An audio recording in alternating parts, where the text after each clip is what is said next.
I knew it was you. Youth runner here with Ben Lingenfelter from Yucaipa.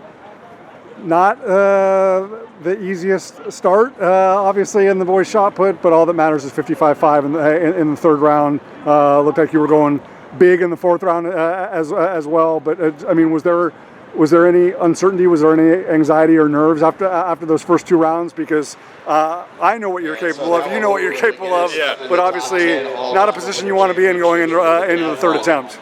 Yeah, obviously it's not the position you want to be in. I felt really confident in my training to be able to blast that throw. No one really had that huge throw to start off the competition. I was a little nervous after one foul and one not very good throw, but feel confident. And then going into the fourth throw, yeah, just trying to blast it out, try to extend the lead. Luckily I didn't need it, but always got to try, right? Most definitely, yeah. I knew once you had it in your back pocket, it's like, let's see if we can push a lot closer to 60, because that's the benefit here. You're already a winter outdoor champion, but what did you feel good about just in terms of the rhythm and the flow and the execution on the release on that third attempt? On that third attempt, I felt really good. I got into the middle really easily, really well. I slowed down a little bit, which really helped. I caught it really far back, which also really helps with the release. And just came off the fingertips really nice. I knew that one was coming after warm-ups. I felt really good throwing far in warm-ups, but yeah, it just felt really good off the hand. In terms of the first two, I mean, like I'm watching, and and there's certain things that I feel like I'm seeing, but I mean, what it's supposed to feel like. You know what the execution is supposed to be like. What did you feel like wasn't connecting on those first two? Like, and I really appreciate you talking about like just the patience and slowing yourself down to really kind of not have to force the throw, like just kind of let it unfold organically. So what did you feel like might have been the missing component in the first two? I definitely feel like I was eating up too much of the ring, where basically I was going way too far out of the back and planning way too forward to the toe board, where I got very narrow feet. It just allows you to, it just doesn't give you very much room and very much power, and it increases your chances of fouling, which I did on the first throw and almost did on the second throw too. Yeah. So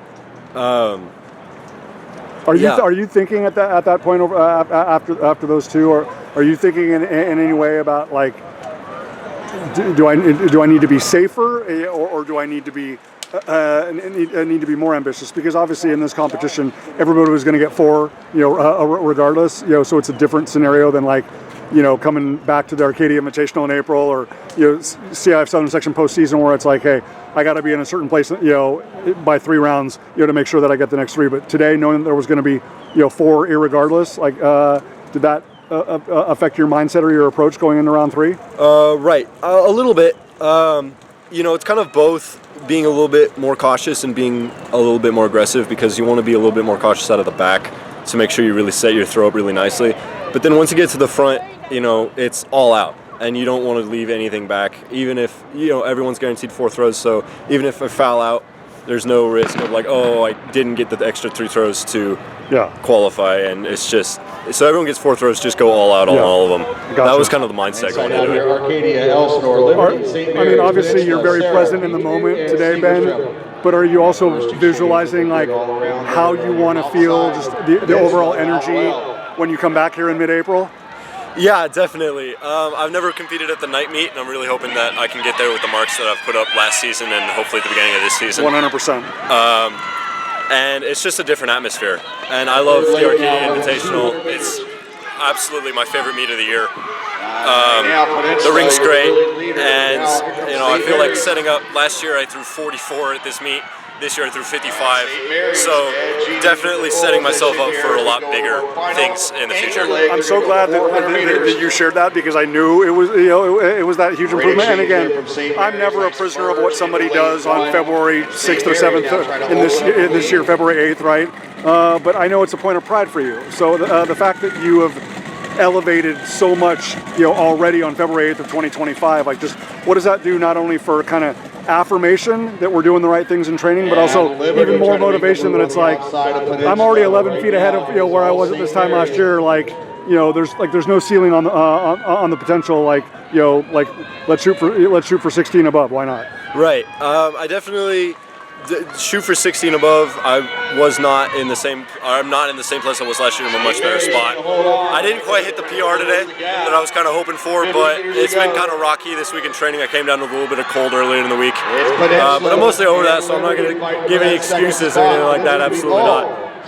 But definitely wanting to throw far, not having the greatest of technical throws, so knowing that I can clean that up and definitely get out to that 60 mark is really, really good for my mental game going forward.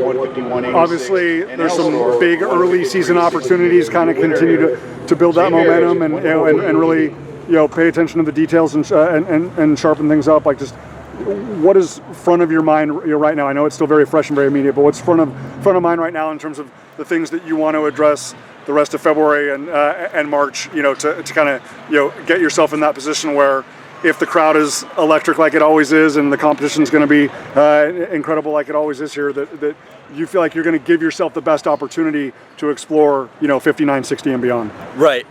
Definitely trying to get over my left in the back, stay balanced out of the back, and stay a little bit quicker. I'm eating up a lot of the ring right now, and that's something that I've really been struggling with in training, where I'll be more consistency, I guess, is the word I'm really looking for, because I'll throw 55 in training and then I'll come back and the very next throw is like 47. Right.